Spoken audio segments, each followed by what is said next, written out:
This is a Farberware 2 to 12 cup electric percolator. Just a garage sale find from a number of months ago. And it sold for full price at $60. I was finally able to purchase some more of these 2 packs of 8-track tapes, blank tapes, 90-minute scotch. They'd been up on Craigslist for quite some time, but I wasn't willing to pay the price. And finally he dropped the price, and I got, well, let's just say I've got about 3 of these cases of 10. That would be 10 2-packs, and along with some other things. And then he gave me 3 8-track players. They all need repair, but he just gave them to me. That was rather nice. And now I have someone who made an offer of $17 each for 10 of them. So I just sold 10 of these for $170. Another console turntable replacement that I refurbished. This one's an Admiral. Took a little bit longer to sell than the more common Voice of Musics and Magnavox turntables. But I use these boxes, and they sure do a nice job of protecting. I sandwich the turntable between 2 of these boxes and put a lot of padding in there. Wrap it up and then put it in another box with a lot more padding around it. And this sold for $175. Another manual from my vast supply of owner's manuals for electronic equipment. I usually find these garage sales, estate sales for next to nothing. This one for a GE Boombox, and this sold for $20. This is a print called The Roundup by Charles Marion Russell. And I've seen this print for sale brand new for about $100.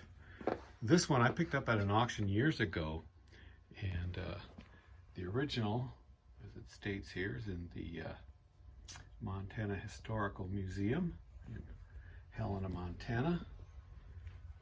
It was put out by Ashley out of Yonkers, New York. I hung it up, and then after looking at it for a little bit, I wasn't too thrilled with the some of the scenes, a bit cruel. So I put it up for sale. It took about a month to sell, I guess, and I got $125 for it. This is a lot of 4 70s recruiting stickers, bumper stickers. I obtained a bunch of these different branches of the service, so I grouped them together to their particular branches, and these sold for $20. It did take quite a while.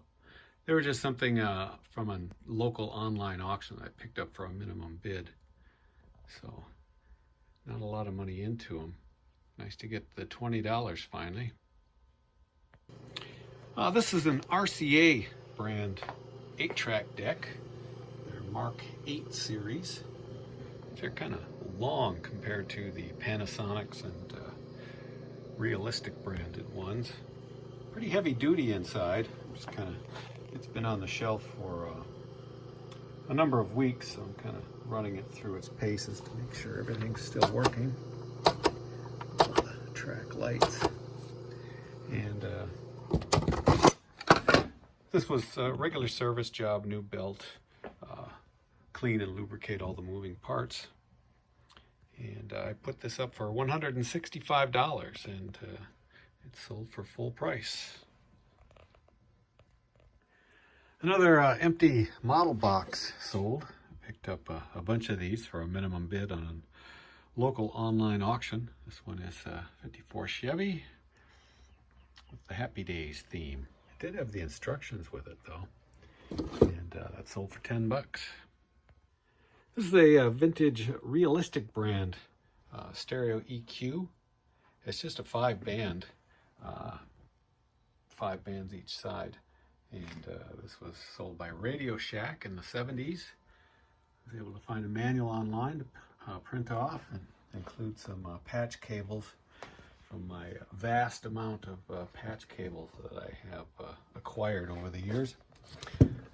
Pretty small, but people still like these. This sold for $65.